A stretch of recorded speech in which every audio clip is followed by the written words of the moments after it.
gosh. Hey guys, I am Courtney. And I'm Gardze. And he's Gardze. And this is the DASHcast Podcast. And DASHcast Podcast. No. 3 times fast. Go. DASHcast Podcast, DASHcast Podcast, DASHcast Podcast. I'm not sure you were close any time at all The whatsoever. third time it hit. Did it though? Mm-hmm. Did it? Yep. All right. Well, congrats. You had 1 for 3. I guess that'll One get for you in the 3 Hall of is Fame, better right? than So 0. 333. Yeah, nailed it. All right. So what are we going to talk about today? We are talking about some things that buyers say that like, I have to have this or I'm not going to buy this house. So our must-have lists versus like what's actually going to happen in real life. The old must-have list, right? I mean, everybody goes into it with one, right? We all go and we're dreaming about what we're going to have, right? I mean, honestly, what was it? Come on. My Clawfoot dream tub? list, Is it a clawfoot? Or can you It's a just describe the clawfoot. tub? The clawfoot It's tub. like an old school clawfoot tub with a faucet that comes up from the ground. That is a dream. I was like, I'm not buying a house unless I have one of those. I was quickly checked into reality. What's bougier than bougie? Is there a word for that? Do we just call it Courtney? I would say just how call we it say Courtney. it back home is like bourgeoisie. Is like you were just up there. Yeah. Yeah. Okay. So that's kind of where we're at, right? Yeah. But unfortunately, that's what we run into quite often, right? There's a Yes. number of people, and why wouldn't you? If you're going to scrape together every penny you penny. can beg, borrow, and steal in this world, right? Because that's exactly what people are doing. If you can afford $350, you want to buy at $425, right? Yep. And then it just goes up from there. My so taste is at $425, but my bet your budget's ass. at $350. Damn right. The old Yes. filet mignon taste with a hamburger budget, right? Yes. Now, can I blame people for that? No, right? But I think what it is there's an art form to helping people understand that you can and should have your must-haves. Yes. But it is okay to continue looking from there, Yes. right? I mean, We always say there's no such thing as a perfect house. You're not going to get every single thing you want in the world. There's going to be compromise. Mm-hmm. Yeah. and I think buyers going into it, I can't just tell you, hey, bro, just good news, you might get 50% of that, right? Yeah. I mean, I think we have to tell people, and I say it all the time, right? Tell people they're great, they're smart, and they're pretty. Yes. Hell yeah, we're going to find all those things you're looking for. And we're going to go and we're going to find that clawfoot tub. And we're going to find that bonus room you're looking Yes. for in the fenced backyard on a For cul-de-sac. $100,000. Yeah, for way under budget, right? Now, I'm not selling them a bill of goods, right? But I think I do need to understand what exactly you're looking for. For sure. And then I think a very powerful part of it is the why of it all, right? Yeah, I think a lot of people like list off the things that are must-haves without ever actually thinking of the whys. They're just like, in a perfect world, but what is the actual reason? And I feel like that's what we have to dive deeper into as agents. And that's what most people miss. They'll take that very top level, superficial answer, hey, we need more space, or hey, we need more of that. And then they don't really do you, right? Yeah. I actually tell people, so I've done this for a long time. I've told buyers my must-haves, and I've told them in such a way where I'm basically teaching them how to tell me, right? Yeah. And so I'll tell them, look, all right, so I need a fenced backyard for my dog. I need a bonus room for my child. Last time we were looking at houses, he wasn't 16, but he's 16 now, right? He I need a needs his bonus own room for space. Noah. I want a downstairs master for Jess and I want a downstairs guest suite for Jess's mom, Yeah. right? Who's coming to stay. And then I'd love, I had one other and I can't remember what it is right now. Gourmet kitchen. Oh yeah, gourmet kitchen, of course. But and I tell people all the time, how many of those do you think I got? Because I'll count them out just like this. How many of those do you think that I got? And they'll say, well, 4, 5, and I say 1. And that fenced backyard is where Eleanor Jean Gardze spends her days All sunning days. herself on the back deck. And yes, my dog does have a middle name, and that is very I okay, love that. right? Sadie's middle name is Sue. Yeah, see? Oh my Sadie God, Sue. it's wonderful. So, but I think it's very okay for people to have that list. And then that's our job to help them work their way through finding a place more often than not, especially with a lot of our first-time home buyers, right? Yes. You know, I'll use the words safe, happy, and comfortable. Safe, happy, and comfortable. Because again, I've had plenty of clients that started their real estate journey with me acquiring a property. And then next thing you know, they're like, hey, bro, that one's going to be a rental. I'm ready for the next one. Yep. And to be able to stair step your way up there, or what many people do the into last your step. forever home. Yeah, into your forever home. That then won't be your forever home at some point, because It then you're won't. going to decide I need to move here or there or downsize or something, right? But yeah, I think that's a true art in our job, is to help people sure. understand that I'm here for it. Whatever you got, whatever your must-haves are, We're gonna go let's find do it. I also think it's important to help people understand, though, that I am many things, but a magician is not one of them. Nope. If you need a 3-bedroom, 2-bathroom in North Raleigh with a fenced backyard and a clawfoot tub and everything else On for an under acre? $300,000, you ain't getting it. It's not because you I'll didn't look try at my Realtor.com best. hard enough or Zillow.com often enough. I promise. It's simply because it doesn't exist, right? And so helping people to find their path forward amidst a journey that doesn't always have joyous moments, right? Unfortunately, I think when people are buying and selling, there's as much disappointment as there is anything else. There definitely is. I mean, you get so excited because you like want to shoot for the moon and stars. You think that you're going to be in this house forever, but typically you're not. And it's just that first baby step, and then to getting into your home that you're going to be in forever. And then even that home, like you said, we probably won't be in forever anyways. No, I helped somebody buy their forever home last year, and then she calls me 3 months later and says, "You told me this was going to happen, Jason." And now we're ready. So, yeah, it's okay. We're going to go buy another beautiful new construction Let's do home. it. And I mean, it's a fantastic, fun process. So, all right. So tell me this. And you are much more the expert in this realm than I have ever been or will ever be. But I want to know the impact of social media these days, right? I mean, everybody spends their time scrolling, from my 16-year-old to all of our agents to every client we ever meet, spends their evenings and free time scrolling. All night. And I think I'd love to kind of understand a little bit more from your perspective. How is social media influencing today's buyers and sellers? For buyers, I think the biggest thing is a lot of buyers see influencers that are buying, like, let's say 5, 10, 16 million dollar homes, and it's like 7 bedrooms, 7 baths, and it's for 2 people. And they're like, I want these big homes. I want all this space to do all these things that I'm going to eventually grow into. And I think like the biggest red flag for me is that you don't need 18,000 square feet to have a great life. You don't need 18,000 square feet and 7 bedrooms and 7 baths to like have a beautiful home with your family, whether it's just you and your partner, if it's just you by yourself, or if it's you and 10 kids, you still don't need 18 bedrooms. So I think like the big thing on social media right now that's like driving me crazy is like all of these people who just 1 or 2 homeowners living in these massive, massive, massive homes. And everyone thinks that I have to have like this huge big home with all these fancy, all these things, the pool, to like have a great life, when you don't. I mean, like I grew up in a very, very small home with all of my family, and you spend so much time like being actually close with your family. These big homes where everybody's all over the place, then nobody sees each other. Nobody spends time together. So I think that's probably like the first thing for me is like, you don't need a big house to have a great home. Another thing for me is I think buying something that is perfect and move-in ready. Like you might have to throw some like sweat and tears into your home to like make it you. I'm a firm believer in buying something that I know I can make my own, and something that's not necessarily produced for the masses, if that makes sense. Like a lot of new construction right now, it's like these big, beautiful, perfect, pristine boxes, and you move in and everything's brand new and shiny, but it has like no soul to it. So like my other thing with social media is thinking that like new and brand new and squeaky clean is like the best way to go. But me personally, I love to see people want to have homes with like a little more soul to them, and like put their own stamp on their homes, and not just do things with their home that like appeal to the masses. Sure. If that makes sense. Yeah, I love it. I mean, the American dream once upon a time was just to have a roof over your head, right? To have a place to call your own, and that shifted to the point, especially with the availability of the influencers and everything, that again, look at me and look at what I have, and people just seem to be chasing and chasing and chasing, and what a tough way to live, right? I think again, what many buyers start at, and again, they want the clawfoot tub, they want everything in the world, and that doesn't mean you're not going to get there one day. But one day, baby steps. Safe, happy, comfortable, and honestly, I think part of what we do for clients is help them understand this is an investment, right? Real estate is an investment. And if you buy well, because you make your money when you buy, not when you sell, okay?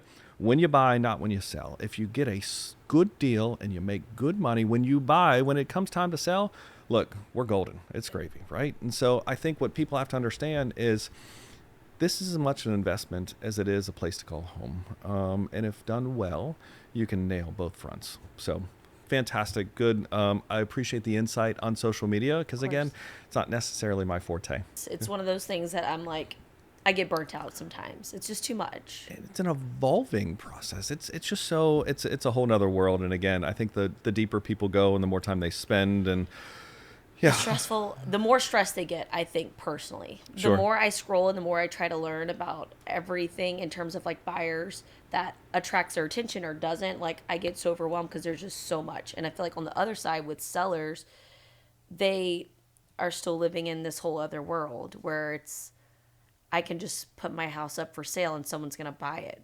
But online, they're telling them like, oh yeah, just price it right. You'll be great. You can price it right, and I think you might be great, but you also might need to clean.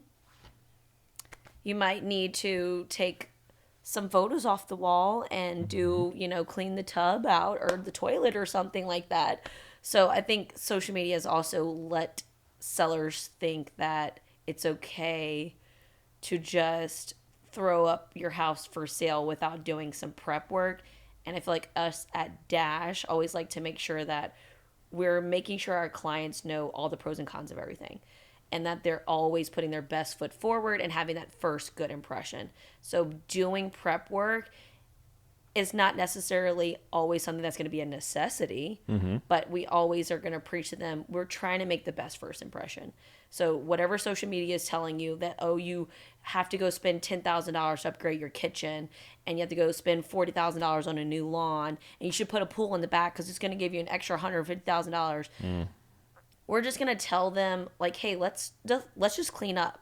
Let's maybe do a couple of paint jobs here and there. Let's just put some new mulch in the front. Like we don't have to spend hundreds of thousands or even just thousands of dollars to make your house shine in the best light. Sure. Yeah. 100%. So I think that's where social media kind of like tricks with the seller's mind is that they have to spend all this money or they have to do nothing. We can find a happy in between. Love it. Yeah. Yeah. All right, let's hop back in then, and we're going to talk more about buyer expectations, right? Okay. We talked a little bit about the must-haves, but I think it's important really to give buyers a clear and concise roadmap into what they're getting into, what the journey looks like, about the highs and lows and things like that, and then truly how you can best support them as an agent as you're going through this, right? Okay. And so I'd love to hear a little bit more from you about how you're generally able to help a buyer understand what's going to hit them next, right? What they're going to run into, and really how to find that really sweet spot and ensuring that they get the home they're looking for at a price they're looking for, right? Every house, the right house, the right price. We say that all the time. We say there's no such thing as a perfect house for you, right? Because again, how many times does one get away? And it's, I promise, every single time, the only house I'll ever love. And then they, find the next one. And oh my God, I'm so fortunate I didn't. Yeah. So tell me more about what you're doing, what you're seeing. I think that anytime that I get my clients must-have list, I go looking for it. I said, I'm going to do everything in my power to find whatever you guys are looking for. But at the end of the day, I'm not 100% sure I'm going to be able to check all of your boxes because there is no such thing as a perfect home. Every single home is different. No matter if we're looking at a 1930s house, a new construction, we're going to see so many different things and not everything's going to check all of your boxes. And I just let them know, we may not find a 10 out of 10. But I will do my best to find an 8 out of 10, a 9 out of 10 that checks almost every single box. If we're missing a couple boxes, but you're happy with the monthly payment, you're happy with your commute to work, you're happy with your neighbors, your community, there's a park nearby, whatever the case may be. If you're overall genuinely happy, that's how we've won. Like I've always told myself, I'd love to live in 5 Points. But I know for a fact that I cannot sacrifice a garage. I just can't do it. But if a house came up in 5 Points that I could afford, buy garage. I don't need it. So I use that example when I talk to my clients is like when something comes up that you guys will love enough, it may not check all your boxes, but it's checked enough boxes. And that's going to be the one that we move forward on. It's not about jumping through hoops and making you guys be uncomfortable in terms of price point. Because at the end of the day, you can find a perfect house. It's not going to be 100% perfect, But if you have, all the money in the world, you can do whatever you want. But I want to make sure that you guys are happy with whatever you decide in terms of actual livability, your monthly payment. Sure. And we're not going to go stretching for that and make you guys in a bad position trying to hit all of your boxes. We can get to that house in a couple years after we've used this one to build equity. So I think that's kind of like where my talk track kind of goes with my clients is like, if this is our first house, we don't have to shoot for the moon and the stars. If we want to, we can.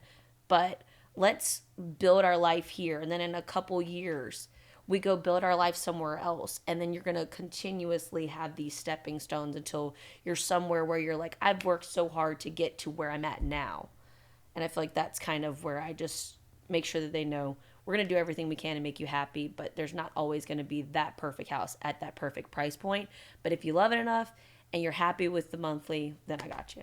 I think you nailed so many things. There's so much that I can kind of pull out of there. And you kept saying it, the monthly payment. I think what people have to understand, you live in the payment, not in the purchase price, Yes. right? The payment, not the purchase price. I don't know about you, but what I budget for every month with Jess, right, is what our mortgage payment is, not whatever we bought the house for, right? Exactly. And again, for every single buyer, it's going to look and feel different. I don't know your finances. I don't need to. I got great lenders that are going to work all the way through that, and they're going to give you a number. 123 Main Street is going to cost you this much every single month. If you pay this much, how's that sound for you? And so for you to continually reiterate that, I think is so powerful because it really helps people reframe what they're looking at, right? Yeah. I mean, we have so many people that start this whole process and have no clue what they can afford, right? I mean, there's some little calculators out there and they're like, hey, I got kind of an idea. Yeah. Well, surely not enough that I'd want to base the next 30 years of my life on, no. Right? So I think one of those things that you said was fantastic. I think the other big part that you continually reinforced here is, look, I think I'm going to say it more clearly. An agent's value isn't in finding a property for you, okay?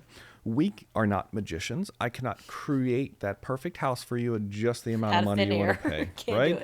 And sometimes a client will look at you and be like, well, what the hell are you doing, right? And again, our role in this whole thing, our value and what we're able to bring to the table is ensuring you get the right house at the right price, right? Yes. Looking at the home in greater detail with the appropriate vendors to ensure, again, that the money that you're putting down is going to be a smart asset and investment for you for a long time to come, as well as a place where you can be safe, happy, and comfortable, right? And so again, to be able to continually say that to people, I mean, I tell, and look, 102% of stats are made up on the dot, but this one I actually heard one of these times. I love it. But honestly, that 71% of people actually find their own home. And I started thinking about that, right? And after I've talked about it more and more, it's like, well, yeah, I'm going to tell you, client Jason's going to tell you today what I want, right? Yeah. And they're all the must-haves. And you're going to go out there and you're going to set up exactly what I'm looking for. And when it doesn't exist out there, not a whole lot's going to show up. Or if there's a couple out there and I don't like that one, I don't like that one, I don't like that one. What are Jess and I going to do, right? We're going to lay in bed at night and we're going to scroll. She's going to be on Realtor. I'll be on Zillow and we'll just be, yep. And then we're going to send it over to you. Do you like this one? Do you right? like this one? Every single time. Yeah. And you're going to say, well, no wonder that one didn't come up in the search. It's 1,000 square feet bigger or smaller, or it's more expensive, or it's outside of the area, or it's not in that same school district for Noah. Whatever it is. 45 minutes away from work instead of 30 minutes away. We're going to tell you those things we were never, ever, ever going to compromise on. Sure as shit. Here we go. We're compromising. And I think that's okay. And I think that's an okay thing to tell people about their journey, to say when the time is right?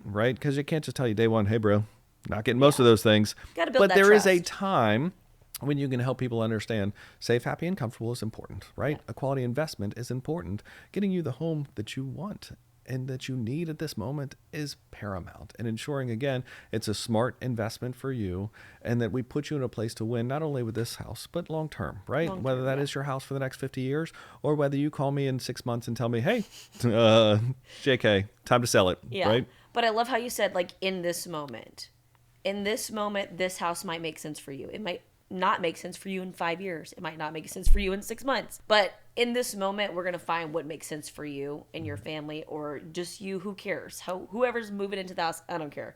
But if it makes sense for you in this moment, we're here to help you. We're not here to push you into anything ever. Just make sure you know all the pros, all the cons. I think people glamorize the journey a little bit. I think it is. They go into it with rose-colored glasses, thinking that every day is going to be great, grand, and wonderful. And Courtney's going to show us houses like for a few weekends, and it's going to be so fun. And then I'm going to pick one, and then we're going to move in. And so great, right? I think it is okay to help people live through that journey. And I think so much of our role, it goes beyond just realtor. It's psychiatrist, psychologist. It's everything to be able to support you on the good days, right? Hug you when good things happen. And, take the heat when bad things happen, because they got to blame somebody, and the clients for shit ain't blaming them, right? I mean, we're going to take the weight for you, for sure. And that's okay, right? It's okay for us to be the steady emotional support in order to help guide people towards what they're looking for, right? I mean, truly, I use the word guide so often because that's what people need in life, right? They don't need a hero. I'm the hero of my own story, right? We're not teachers, we're just guides. Not a teacher, although I do educate. Yes. But I'm a guide. Yep. I've been here before. I've done this before. I've seen this before, and here's a few ways this can work out for you. I think the most important thing for people is to give them options, right? Give them a decision. Hey, you like this house, but you like this house at 25K under? Great. Let's go after it. And I'm going to sell the heck out of our offer with the understanding that here's one of three things that may happen, right? And once I can give them that guidance, cool, bro. I'm going to work, right? Because I work for you. And I love how we at Dash make sure that we're always walking shoulder to shoulder with our client. Where I feel some agents we're always a step ahead, but we're always, at the end of the day, we come back and we realize that we're shoulder to shoulder with our clients. We're not the ones like dragging them along. No, we're walking with them to get them to the finish line. And I feel like that's super important, is that they're not just along for the ride. They are, but we're making sure that we're with them. They know that we're with them through the good, the bad, until we get them to that final stage. And that, I mean, there's nothing more important. And I think that's what's really different about how we're able to support people through, is that, again, everything we do is done with the idea that, look, I'm your ride or die, right? This is forever. You and me forever. I don't think you realtor will ever need a realtor ever again, because I'm your person, right? Something's broke with the house, cool, call me, right? Need a new house, cool, call me, 10 months after, 3 months after, 3 years, call me. Call me, right? I'm your real estate Rolodex, and anything you need, you just give me a call. Forever. And I think going into things with that mindset, it's not transactional, it's relational. It's an opportunity for me to build a business with people I like, right? With people that trust me. When you trust me, it's a hell of a lot easier to support you through something than when you're keeping me at arm's length, right? I mean, we are slimy, smooth talking salespeople to some, right? And there are people who keep us at bay.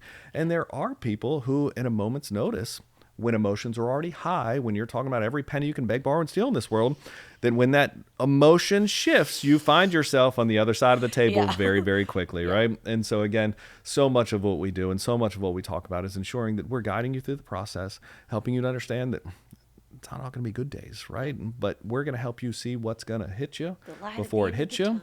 And prepare you appropriately, right? Yes. Cool, love it. I think that was a killer segment by us. I think we crushed it. Yes.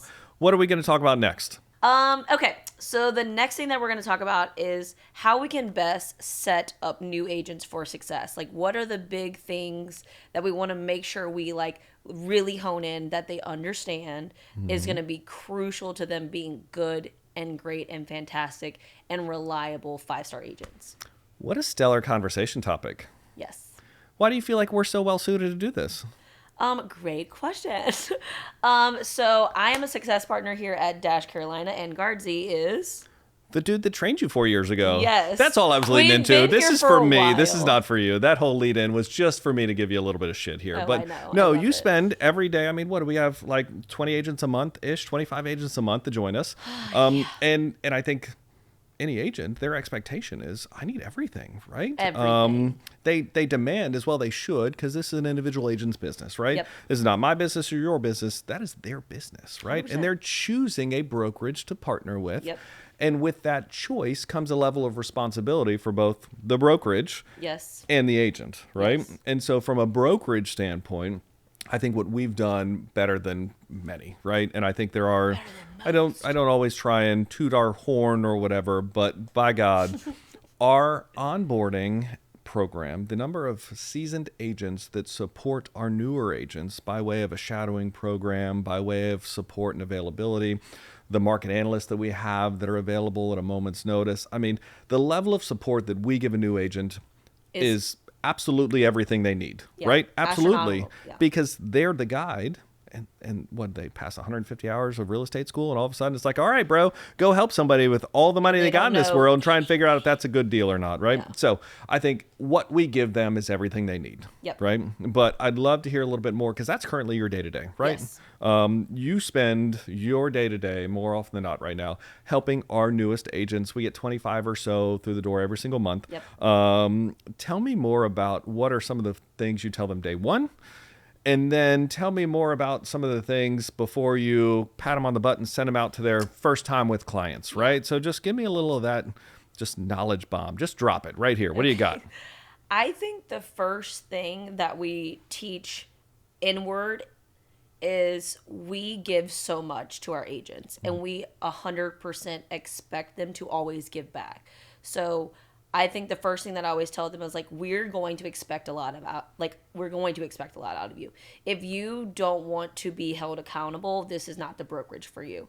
We want you to show up. We want you to do your best. And that is in any way, shape, or form. We want you to help your colleagues. We want you to shadow. We want you to come to events. We want you to meet with our partners and our vendors, because that's how we grow better as a brokerage and then as individual agents. So I think that's probably the first thing that I always tell them, like, show up in every way, shape, or form. And I think, too, is that at the end of the day, you are your own boss. Free to do whatever you want to do. But the best people in this business are held accountable by other really great agents. That whether that's your SP, your OP, all of the people here to help you, the only reason that we're holding you accountable is because we know that if we don't, people slip through the cracks. And we want to make sure that our agents not only hold themselves accountable, but also show up best for their clients. So if you're just like, I don't really need help, or I know everything, I don't need to come into trainings, I've been in the business, you probably won't last. You probably just won't last, because we teach things differently. We care about our clients differently.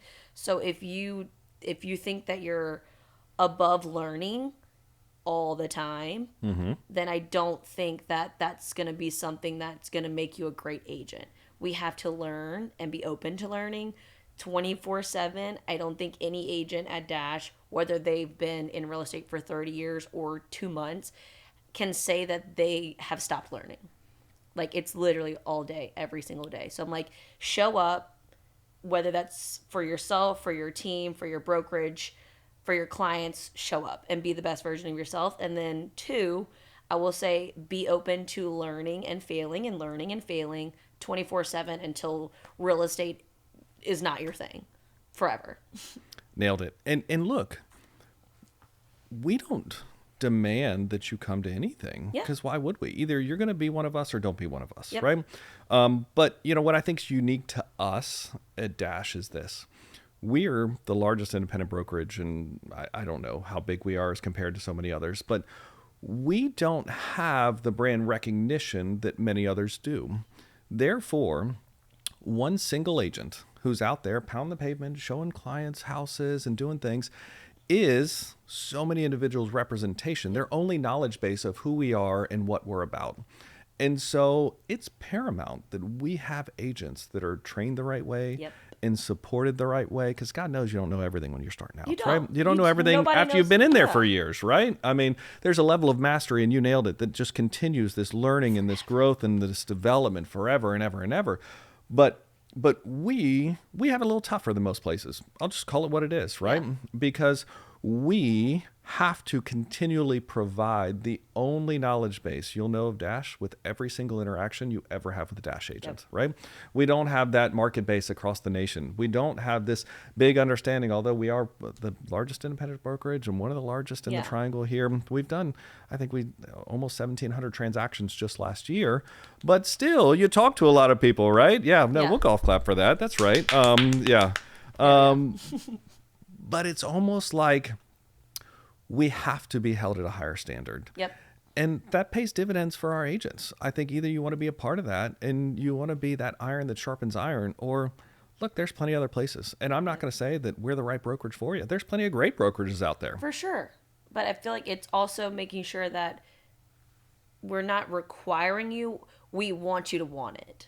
Nobody wants a gym buddy, but by God, I need a gym buddy, Yeah. right? I need somebody that's going to ask me where I We want was. you to want to be here, and then we will help you get to wherever you want to go, as long as you want it and as long as you're hustling. It's a beautiful thing. I mean, we've proven to take great people and turn them into great agents, right? Yep. We've proven to take people into consistent top producing agents at a pretty regular basis, right? I mean, we have the leads, the support, the systems, the tools, everything that you need to launch a very successful real estate career. I think what people really need to bring into it, though, and you nailed it from the moment you started talking about it, it's you got to put in the work. You got to put in the effort, right? Nothing is handed to you. Nothing is free. Nothing is easy. Nothing is given.